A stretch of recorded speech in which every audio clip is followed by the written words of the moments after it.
할렐루야, 반갑습니다. 설교 제목을 함께 나누시겠습니다. 증언자가 됩시다. 현재 전 세계의 대부분의 나라들이 민주주의 국가 형태를 유지하고 있습니다. 민주주의에서 아주 중요한 의사결정은 다수에 의해서 결정됩니다. 그래서 가장 대표적인 게 대통령 선거가 되겠지요. 사회생활을 하면서도 다수가 원하면은 소수의 의견은 묻혀버립니다. 그래서 다수가 진리가 되는 세상입니다. 다수가 주장하면은 모른 척 해야 되고 그것에 저항하지 말고 적당히 타협하는 것이 현명한 태도라고 이야기를 합니다. 과연 여러분 그럴까요? 다수가 반드시 옳은 것은 아닙니다. 과거에 이 파시즘이나 나치의 과오를 한번 보십시오. 일본의 군국주의는 아시아 국가들을 얼마나 힘들게 했습니까? 오늘 시대를 살아가는 크리스찬들은 이 세상의 다수가 주장하고 있는 모든 다수가 넓은 길로 갈지라도 그것이 진리가 아닐 때에는 단호하게 거부하고 저와 여러분은 좁은 길로 가야 될 줄로 믿습니다. 그래서 신앙은 어찌 보면은 타협이 있을 수가 없는 것입니다. 제99대 뉴욕 시장을 지낸 인물이 피오렐로 헨리 라과디아입니다. 미국의 사회학자, 역사학자들이 미국 역사상 최고의 시장으로 꼽은 인물이기도 합니다. 뉴욕 남쪽에 가면은 존 F 케네디 대통령의 이름을 따서 JFK 공항이 있습니다. 또 북쪽에는 이 라과디아 시장의 이름을 딴 LJA 공항이 존재하고 있습니다. 이 라과디아가 시장으로 당선되었을 때에 뉴욕은 이탈리아계 마피아가 정치와 경제를 장악해서 미국 내에서 범죄율이 가장 높은 도시였습니다. 사람이 살기 힘든 도시였습니다. 시장이 된 그는 목숨을 내놓고 범죄와의 전쟁을 선포했습니다. 마피아의 수익원이었던 슬롯머신을 다 압수해서 불살라버렸습니다.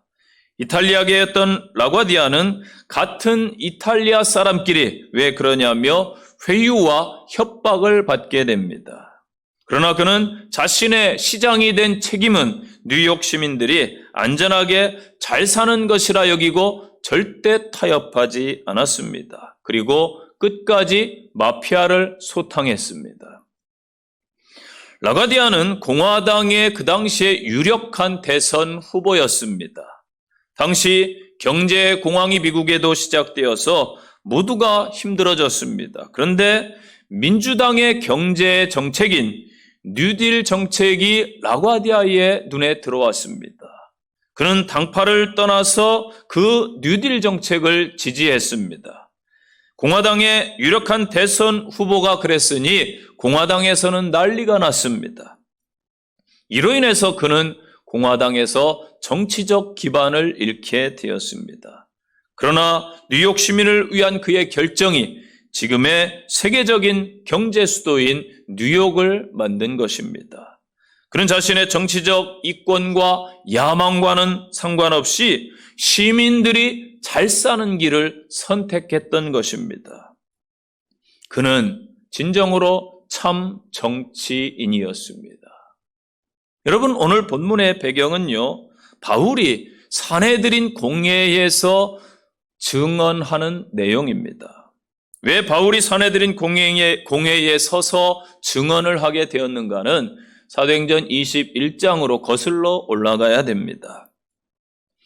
바울이 복음을 전하고 예수 그리스도의 부활을 증언하는 것이 유대인들에게는 상당히 불편했고 이미 예루살렘의 사람들도 그것을 알고 있었습니다. 그런데 유대인들은 성전에 들어가서는 안 되는, 이방인이 가면 안 되는 제한 구역에 바울이 헬라인 드로비모를 데리고 들어온 줄로 오해를 하게 됩니다. 그래서 군중들은 바울을 만났을 때에 바울을 핍박하기 시작했고 이를 본 로마 병사가 천부장에게 즉시 알렸습니다. 그 당시에 천부장 가운데 하나인 클라우디오 루시아는 바울을 잡아서 결박하고 바울이 유대인들에게 변론을 하게 했습니다. 그러나 유대인들이 바울의 변론에 자신의 출생부터 시작해서 자기의 교육 또한 자기의 바리새화된 율법 등 또 예수를 만난 후에 자기가 어떻게 변화되었는가 이것을 증언하기 시작했습니다. 그런데 이 증언을 들은 유대인들이 바울을 향해서 더욱더 적개심을 품고 폭동이 일어나려고 했습니다. 이를 심상치 않게 여긴 천부장이 바울을 채찍질하려 했는데 바울이 자신이 로마 사람임을 밝히게 됩니다. 천부장은 우연히 이 죄수 바울을 맡았지만 참으로 난감했습니다. 처음에는 그 군중들에게 물어보았고 바울의 연설도 다 들어보았습니다. 결국은 채찍질해서 신문에서 알려고 했지만은 아직도 그의 죄가 무엇인지 알기 어려웠습니다. 그리고 바울이 로마 시민이라고 밝혔을 때에 자신은 두려움을 가지게 되었습니다. 그래서 한 번 더 결심하고 유대인들이 왜 송사를 하는지 알아보기 위해서 바울의 결박을 풀고 제사장들과 온 공회를 모으고 바울을 데리고 가서 그들 앞에 세우게 된 것입니다. 오늘 말씀을 통해서 우리도 바울처럼 담대한 신앙인 또한 깨닫는 은혜가 임하시기를 바랍니다. 첫째는 선한 양심을 가진 바울을 우리가 알 수 있습니다. 작년 그 뉴스에 나온 내용인데요. 학교의 교수의 컴퓨터를 해킹해서 시험 문제를 빼돌린 서울의 모 사립 유명대학교 학생이 잡혔습니다. 또 다른 학생은 교수 연구실에 몰래 침입해서 휴대폰으로 시험 문제를 찍어서 친구와 함께 공유하다가 그게 발각이 되어버렸습니다. 이 학생들은 친구와 교수로부터 시험의 신이라는 별명이 붙여졌습니다. 장학금까지 학교에서 성적이 좋아서 받기도 했다고 합니다. 이렇게 부정과 비리, 불법의 양심이 한번 마비되기 시작한 젊은이들이 여러분 사회나 직장에 들어가서 갑자기 그때부터 아주 정직하게 일하게 되겠습니까?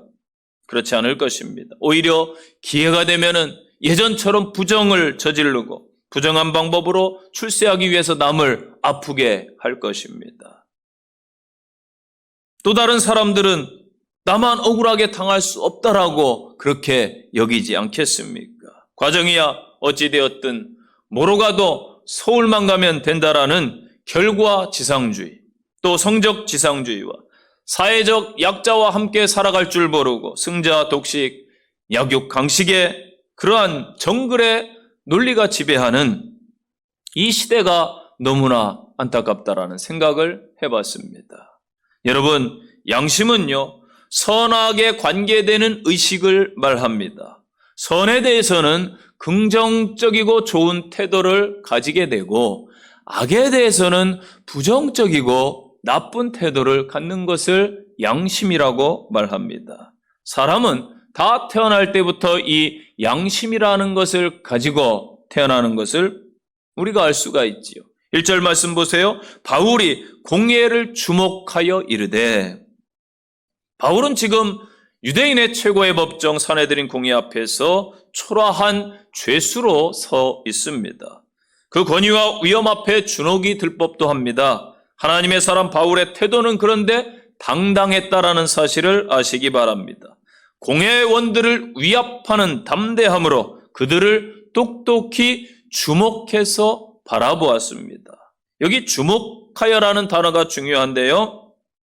이 헬라의 원어에 보면은 어찌 보면은 좀 노려보다 똑바로 당당하게 직시하다 이러한 의미가 됩니다. 여러분, 바울처럼 우리는 세상을 향해서 똑바로 볼 수 있어야 됩니다. 그리고 죄악을 향해서는 직시할 줄 알아야 될 줄로 믿습니다. 예수님께서 제자들에게 이미 이러한 예언의 말씀을 주셨어요. 누가복음 21장 12절부터 보니까 이 모든 일 전에 내 이름으로 말미암아 너희에게 손을 대며 박해하며 회당과 옥에 넘겨주며 임금들과 집권자들 앞에 끌려갈 것이다. 이 일이 도리어 너희에게 증거가 되리라. 그러므로 너희는 변명할 것을 미리 궁리하지 말아라. 내가 너희의 모든 대적이 능히 대항하거나 반박할 수 없는 그 말과 지혜를 너희에게 줄 것이다. 아멘.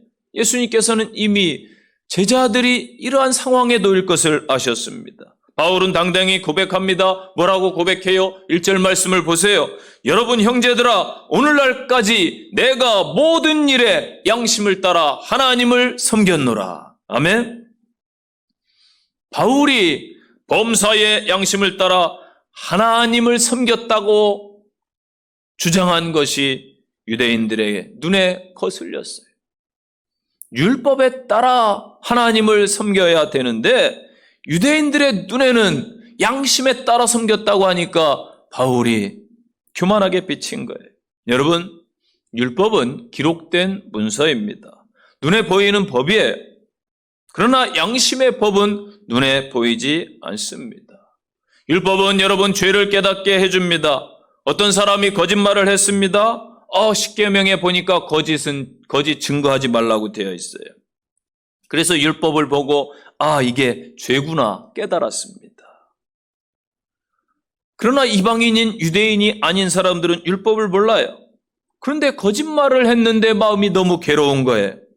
양심에 찔려서 이게 거짓은 나쁜 거구나, 죄로구나 깨달았습니다. 똑같이 죄를 깨달았어요. 그러나 율법으로는 죄를 피해갈 수가 있어요. 들키지 않으면 되는 거예요. 그런데 여러분, 양심은 피할 수가 없어요. 내 속에서 계속 나를 괴롭힙니다. 타인에게 들키지 않아도 나 자신이 알아요. 나 자신에게 들키는 것입니다. 바울의 담대함은 원천적으로 주님께로부터 온 것이지만은 다른 한편으로는 그의 떳떳한 신앙생활에서 그의 삶에서 온 것이라는 거예요. 바울은 언제나 하나님 보시기에 최선을 다한 삶을 살았습니다. 자신의 양심에 비추어서 전혀 부끄럽지 않은 삶을 살았습니다. 바울은 후일에 믿음의 아들인 디모데에게 이렇게 편지를 보냈어요. 디모데전서 1장 19절 보세요. 믿음과 착한 양심을 가지라. 어떤 이들은 이 양심을 버렸고 그 믿음에 관하여는 파선하였느니라. 베드로 사도도 베드로전서 3장 16절에서 선한 양심을 가지라고 교인들에게 권면했습니다. 여러분, 하나님의 사람이란 근본적으로 범사의 양심에 따라 살고 이것 위에 하나님의 법대로 사는 사람인 줄로 믿습니다. 바울은 공회원들의 동정을 바라는 나를 봐주세요 그러한 증언을 한 것이 아니라 지금까지 자기가 한 일에 대하여 예수 그리스도를 증거하고 복음의 사람으로 선교사로 산 삶에 대해서 양심상 부끄러움이 하나도 없다라는 것을 증언했습니다. 율법의 기준으로 볼 때 바울 자신이 흠없음을 의미하고 또한 자신의 행위에 대한 분명한 자의식과 책임의식을 가지고 있었다라는 것입니다. 사람에게는 양심이라는 게 있습니다. 이 양심은 하나님께서 인간을 창조하실 때 스스로 범죄하지 말도록 사람 속에 주셨어요.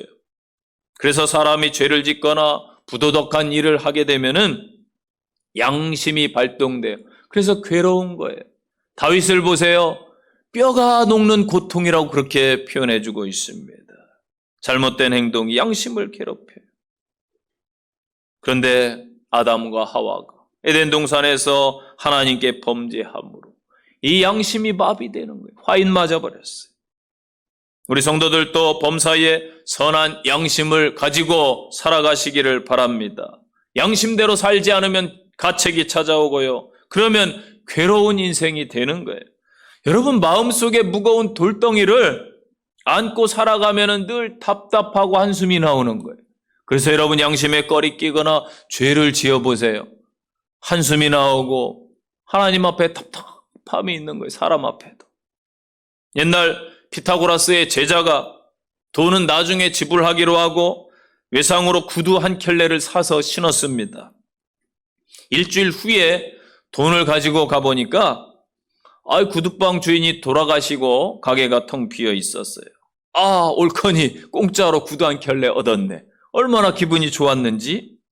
그래 룰루랄라 구두방을 나왔습니다. 제자는 늘 그 길로 다녀야 되는데 구두를 신고 지나가다가 그 가게 앞을 지나갈라 치면은 왠지 다른 데 쳐다보게 되고 발걸음이 조금 무거웠습니다. 마음이 편치가 못했어요. 며칠 다니다 보니까 그는 도저히 견딜 수가 없어서 그 앞을 지나다가 신고 있던 구두를 그곳에 던져버리고 맨발로 걸어갔다는 이야기입니다. 그때부터 그의 발걸음이 가벼워지고 마음이 평안해졌다고 합니다. 여러분, 양심을 버리고 살면은 불행해지지만 양심대로 살면은 행복이 찾아오는 줄로 믿으시기 바랍니다. 우리가 양심대로 살지 않으면 성도의 거룩함이, 영성이 무뎌지는 것입니다. 양심이 무뎌지면은 우리를 선한 길로 인도하는 그 기능이 상실되게 됩니다. 여러분, 죄를 지으면은 당연히 이러면 안 된다, 이 가책을 느껴야 되는데 반복되면은 습관화가 되고 무뎌져요. 사람은 그러한 존재예요. 그래서 무뎌져요. 고발 기능이 약해져요. 그럼 죄를 쉽게 타협하고 짓게 되는 것입니다.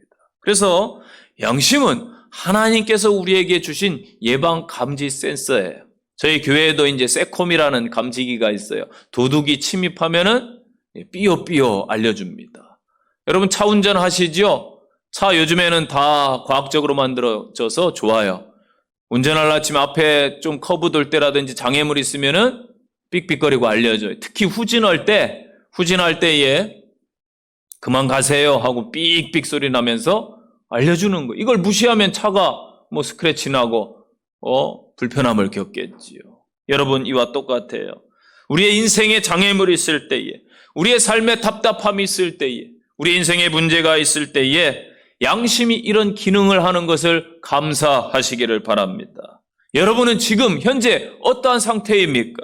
성경에 보니까 세 종류의 양심이 있다고 그래요. 첫째는 이 무뎌진 양심, 화인 맞은 양심이라고 표현했어요. 디모데전서 4장 1, 2절 보니까 후일에 어떤 사람들이 믿음에서 떠나 미혹하는 영과 귀신의 가르침을 따르리라. 자기 양심이 화인 맞아서 외식함으로 거짓말하는 자들이니라. 아멘. 지금 여러분, 이 귀신을 따라가고 믿음에서 떠나서 미혹의 영을 쫓아가는 사람들은 양심이 없어요. 여러분, 이단들 보세요. 거짓말하고도 뻔뻔해요. 교회에서도 여러분, 그래서 거짓을 이야기하면 안 돼요. 거짓 행동을 하면 안 돼요. 화인 맞은 양심이에요. 두 번째는 이거보다 좀 덜한데 더러운 양심이 있어요.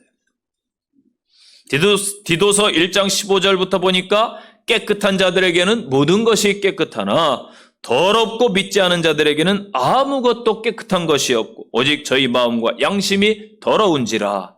저희가 하나님을 시인하나 행위로는 부인하니 가증한 자요 복종치 아니하는 자요 모든 선한 일을 버린 자니라. 아멘. 하나님을 믿는다고 하는데 행동이 영 아니야. 가증해요. 하나님의 말씀 즐겨하지 아니하고 복종치 아니해요. 선한 일을 버린 자들. 이 양심이 더러워진 거예요. 세 번째는 청결한 양심이 있습니다. 디모데 후서 1장 3절 보니까 나의 밤낮 간구하는 가운데 쉬지 않고 너를 생각하여 청결한 양심으로 조상적부터 섬겨오는 하나님께 감사한다. 아멘. 깨끗한 양심, 청결한 양심을 하나님이 기뻐하십니다. 여러분들은 청결한 성도가 되시기를 바랍니다. 이 마지막 때 우리는 양심을 회복해야 됩니다. 오늘날 선을 행하는 사람을 지칭해서 살아있는 양심이다. 저 사람은 시대의 양심이다. 그렇게 표현해요. 이런 수식어를 붙여요. 그만큼 양심이 죽어있는 사회라는 것입니다. 죄를 인지하지 못하는 시대입니다. 그저 좋은 게 좋은 거라고 서로 눈 감아줍니다. 바울이 율법이 전부라 하는 그 유대인들과 대제사장 공회원들 앞에서 선한 양심의 회복을 외치고 있습니다. 우리 성도들 또한 스스로 양심에 꺼리낌 없는 성도의 삶을 살아내시고 바울처럼 당당한 성도들이 되시기를 간절히 축원드립니다. 두 번째 교훈입니다. 불의에 담대히 맞섰던 바울을 보여주고 있습니다.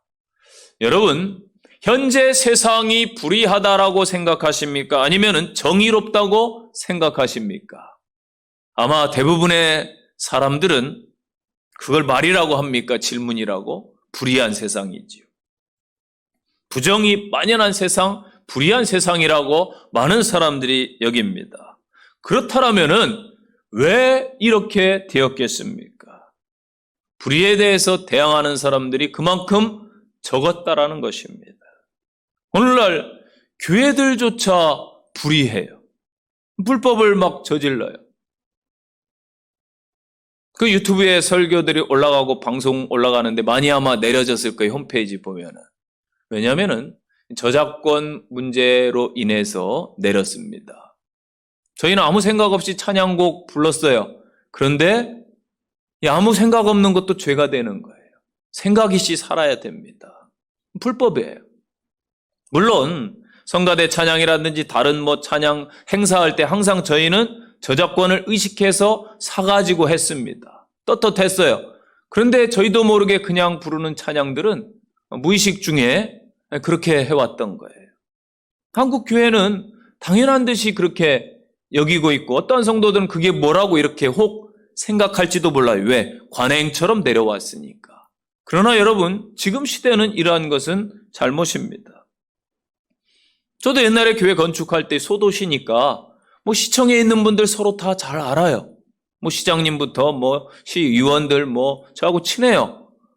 그러니까 와가지고 목사님 다 괜찮습니다. 안전공사 전기 안전공사에서도 와서 또 우리 집사님하고 또 친한 분이 계세요. 잘 하셨겠죠. 어떻게 보면은 형식적인 그러한 모습들. 교회들도 여러 가지 건축물이나 여러 가지 모습에 있어서 불법적인 요소들도 사실은 많이 가지고 있다라는 것이지요. 여러분, 관행적으로 해왔기 때문에 묵인한다? 이것은 아니라고 봅니다. 이제부터 불법과 불의를 이제 멈춰야 됩니다. 오늘날 이 땅에 저는 목회자들만 정의롭고 바로 선다 해도 불의가 없어도 세상은 좋아진다고 저는 보고 있습니다. 이 교회 성도들, 목회자들이 이런데 이 세상은 여러분 말에 무엇하겠습니까? 지금 대한민국은 불평등이 많습니다. 비정규직이 엄청 늘어났습니다. 집이 없는 사람들도 부지기수입니다. 젊은이들은 취업하고 싶어도 취업할 길이 없다고 하고요. 결혼하고 싶어도 아이를 낳고 싶어도 그렇지 못하는 시대가 되었습니다. 부자는 더욱더 부를 축적하고 있고 극빈자는 더욱더 가난하게 되었습니다. 밟고 올라갈 계층 사다리가 다 사라졌다라고 이야기를 합니다. 여러분, 국가가 정의롭지 못하고 불평등이 심화되면은 머지않아 그 나라는 무너지게 됩니다. 역사상 어떠한 불의한 나라도 오래간 적이 없어요. 이게 역사입니다, 여러분. 우리는 깨달아야 돼요. 이제 우리는 성도들부터 저부터 돌이켜야 됩니다. 바울은 늘 불의 앞에서 침묵하지 않았습니다. 여러분이 예수 믿고 의인이 되셨습니다. 그렇다면은 우리는 의인다운 삶을 살아가야 됩니다. 우리 성도들도 불의한 일을 내려놓고 의인답게 서야 될 줄로 믿습니다. 스스로 불의와 죄된 것들과는 하나님이 기뻐하시지 않은 것들과는 끊어낼 수 있는 용기와 담대함이 필요한 줄로 믿습니다. 바울을 보세요. 바울이 이르되 회칠한 담이여.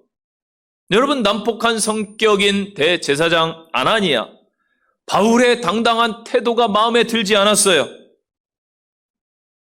여러분, 법정에서 재판관을 건드리면은 5년 받을 것 7년 받고 10년으로 늘어나요. 신기하죠?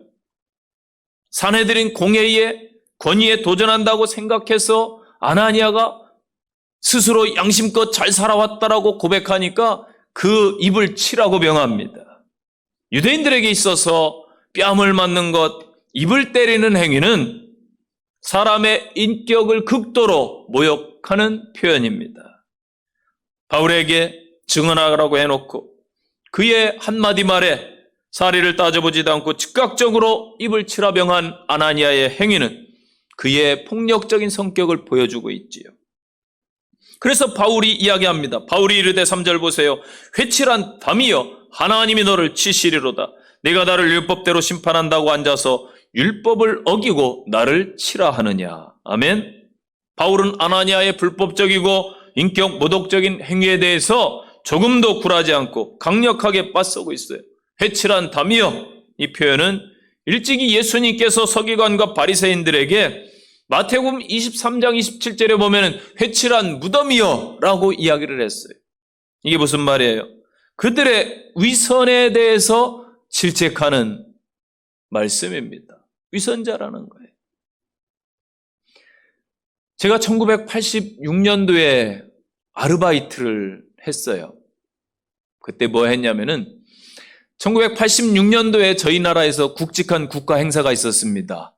86 아시안 게임이라는 게 있었어요. 88 올림픽이 있었죠. 우리 젊은 세대들은 그 호랑이 담배 피던 시절입니다.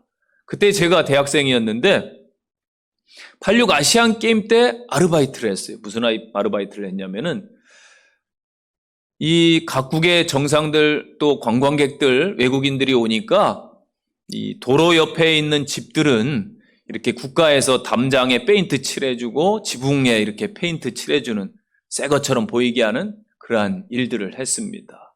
그래서 제가 아르바이트로 열심히 그 뜨거운데 그 당시에 6,000원 받고 그렇게 열심히 일했어요. 일했는데 아니 제가 볼 때는 저 안쪽에 마을에 더 허름한 집 정작 페인트를 칠해줘야 될 집들이 많은데 거기 놔두고 그냥 길 옆에 보이는 곳만 다 칠해주고 통과인 거예요. 이해가 안 됐었어요. 어린 나이지만은. 이건 아닌데 이게 이제 여러분 보여주기 식이지요. 뭐 옛날에 저희 나라가 그랬었습니다. 지금 바울이 볼 때에 이 재판의 성격이 외식하는 모습들이 보이는 것입니다. 현재 한국 사회에 어찌 보면 적당한 표현인 것 같아요. 제 식구 감싸기라고 그러죠. 정치, 경제, 사회, 종교 누구나 할 것 없이 지금 현재 팔은 안으로 굽어 있습니다. 나하고 친하니까 서로 충고도 못하고 할 말도 못하고 좋은 게 좋은 거라고. 여러분, 바울이 자기를 치라고 명하는 대제사장을 향하여 회칠한 담이라고 비난한 것은 재판장이라는 이 아나니아가 율법에 따라 재판하지 아니하고 자신에게 공평치 않은 판단을 내려 자신을 치라고 명령했기 때문입니다. 바울은 그의 판단이 잘못된 것을 지적하면서 회칠한 담이여 하나님이 너를 치시리로다. 네가 나를 율법대로 심판한다고 앉아서 율법을 어기고 나를 치라 하느냐. 그에게 하나님의 심판이 있을 것이라고 선포해버렸습니다. 여러분, 율법에는요, 사람들 사이에 시비가 생겨서 재판을 청하면은 재판장은 그들을 재판해서 의인은 의롭다고 해야 돼요. 그리고 악인은 정죄해서 태형이 합당하면 재판장은 그를 엎드리게 하고 그 앞에서 죄의 수를 따라서 매질을 하게 했습니다. 이게 성경에 나오는 신명기 25장의 말씀이에요. 성경적이에요. 그런데 대제사장 아나니아는 모든 절차를 무시하고 지키지 않았기 때문에 그 부당성을 지적한 것입니다. 바울은 단지 그의 위선을 질책하는 데 그치지 아니하고 그에게 어찌 보면은 저주의 선포를 했습니다. 하나님이 너를 치시리로다. 율법에 기록된 여러분 저주와 복이 어디에 나와요? 저주와 심판 신명기 28장에 나와요. 그래서 하나님의 말씀에 순종하고 따르면은 복이 임하고 들어가도 나가도 성읍에서 들에서도 머리가 되고 꼬리가 되지 아니하고 하나님이 복을 주시는데 하나님의 저주를 받으면 안 되겠죠. 여호와께서 폐병과 열병과 상한과 학질과 한재와 풍재와 썩는 재앙으로 너를 치시리니 이 재앙들이 너를 따라서 너를 진멸할 것이다. 바울의 이 말은 단순히 관용적인 저주의 선언이 아니라 하나의 예언입니다. 실제적으로 대제사장 아나니아는 66년에 암살을 당하게 됩니다. 안타깝지요. 여러분, 바울이 지금 공의의 재판장에 서 있습니다. 재판은 법에 따라서 공정하게 진행되어야 됩니다. 레위기 19장 15절 보아도 너희는 재판할 때 불의를 행하지 말고 가난한 자의 편도 들지 말고 세력 있는 자라고 두둔하지 말고 공의로 재판을 하라고 말씀하셨습니다. 유죄가 확정될 때까지는 형벌이 집행되면 안 되는 거예요. 죄인이라고 이야기하면 안 되는 거예요. 그 상황에서 바울의 인격을 모독하고 처벌했으니 명백히 율법을 어긴 행위라는 것입니다. 오늘날 한국 사회도 마찬가지죠. 오늘날 언론이 참 문제가 많습니다. 형이 확정될 때까지 무죄인데 막 패널들을 모셔놓고 미리 앞서가요. 아, 이거 뭐 무기징역입니까? 한 30년입니까? 뭡니까? 뭐 이것저것 끌어다가 막 이야기를 함부로 합니다. 그래서 언론이 자신들이 막 검사인 양 이미 다 확정해버려요.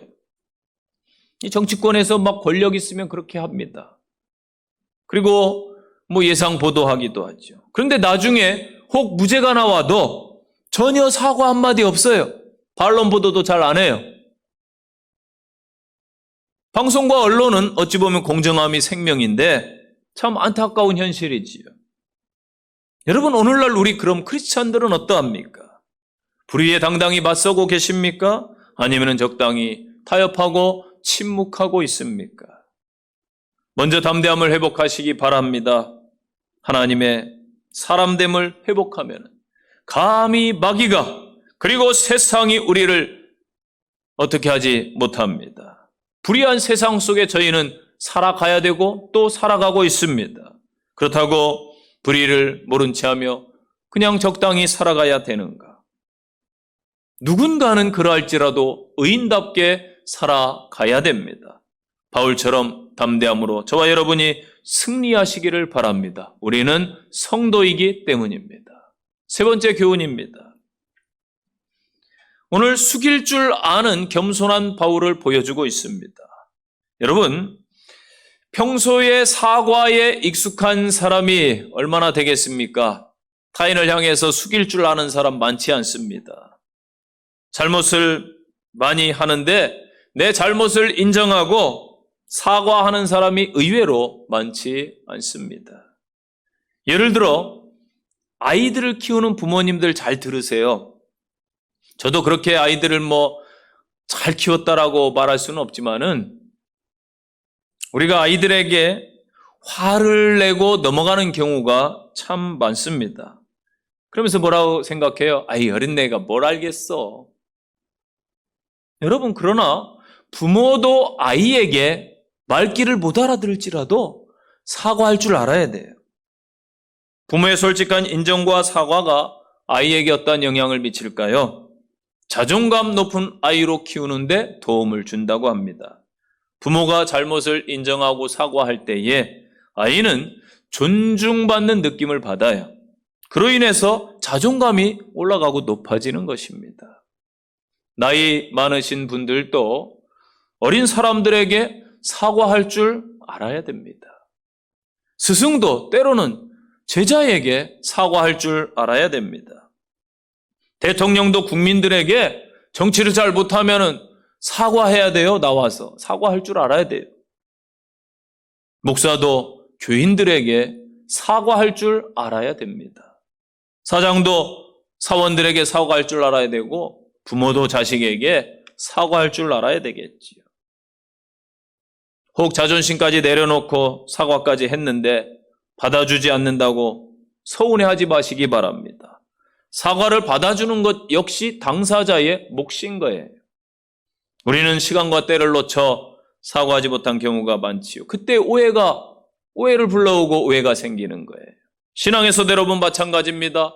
교회 공동체 속에서도 일하다 보면 오해받을 일이 생길 수 있어요. 서운함도 생길 수 있어요. 또 바울처럼 모르고 행할 수도 있습니다. 대부분의 사람들은요, 잘못했습니다라고 하면은 한국은 정문화이기 때문에 다 이해해요. 나도 그랬는데요, 그러면서 괜찮아요. 이해를 합니다. 그래서 여러분, 신앙인들이 숙일 줄 알아야 되는 거예요. 때로는 자존심도 내려놓아야 됩니다. 진짜 예수님의 사람은요, 십자가에서 이미 못 박혀 죽었기 때문입니다. 4절 보세요. 하나님의 대제사장을 내가 욕하느냐? 주변에서 바울에게 이야기했어요. 당시 대제사장 아나니아를 우리가 알 필요가 있어요. 이 48년부터 거의 10년간 대제사장으로 군림했어요. 잔인함과 탐욕의 사람으로 유명했습니다. 유대 역사가 요세푸스가 그의 기록을 남겨놓았어요. 다른 제사장으로부터 10분의 1세를 몰수해서 재산을 축적했고 로마 고관들에게는 아낌없이 뇌물을 바쳤던 사람입니다. 동족을 수탈해서 로마인에게 아부했던 사람. 그래서 탐욕적이고 술수에 능한 자로 기록되고 있습니다. 또 친로마 정책으로 인해서 유대인 민족주의자들로부터 미움을 받았습니다.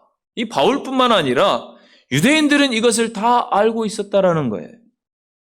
66년에 로마와의 전쟁이 시작되었을 때에 아나니아의 집은 유대 민족주의자들에 의해서 불타버렸어요. 방화되었습니다. 얼마나 미움받았으면 그렇게 했어요. 그때 아나니아가 헤롯 궁전으로 피신을 해요. 그런데 거기까지 쫓아가는 거예요. 죽이겠다고. 그래서 그가 하수구에 숨어 있다가 그의 형과 함께 발각되어서 암살을 당하는 비극적인 죽음을 맞이합니다. 대제사장을 향해 호통을 치던 바울은 그가 대제사장이라는 말에 즉시 자신의 잘못을 사과합니다. 유대인들에게 미움을 받고 불의를 행했던 대제사장임에도 불구하고 바울은 사과했습니다. 바울은 대제사장을 비방하지 않았어요. 왜냐하면 하나님께서 그를 심판하시기 때문에 하나님께 믿고 맡긴 거예요. 이 일은 하나님의 주권에 속한 것이기 때문에 바울이 절제했습니다. 여러분, 누가 잘못하는 것을 보면은 그냥 지나치지 못하는 교만한 사람들이 교회 공동체에도 있어요. 내가 그것을 바로잡아야 된다. 늘 교회 공동체 안에서 심판자가 되는 사람은 없습니까? 회의를 하면은 막 불편해. 그런 성도는 없습니까? 여러분, 하나님만이 심판자입니다. 하나님만이. 함부로 타인을 정죄하거나 비난하면 안 되는 거예요. 나도 실수할 수 있고 나도 넘어질 수 있는 나도 연약한 자입니다. 바울은 정식으로 사과해서 그가 유대인의 관원임을 인정합니다. 그러나 중요한 말씀이에요. 또 하나님의 대제사장으로는 인정치 않았습니다. 그래서 바울이 성경에 기록되었으되 너희 백성의 관리를 비방하지 말라 하였느니라 이 말씀을 인용해요. 이게 출애굽기 22장에 나오는 말씀입니다.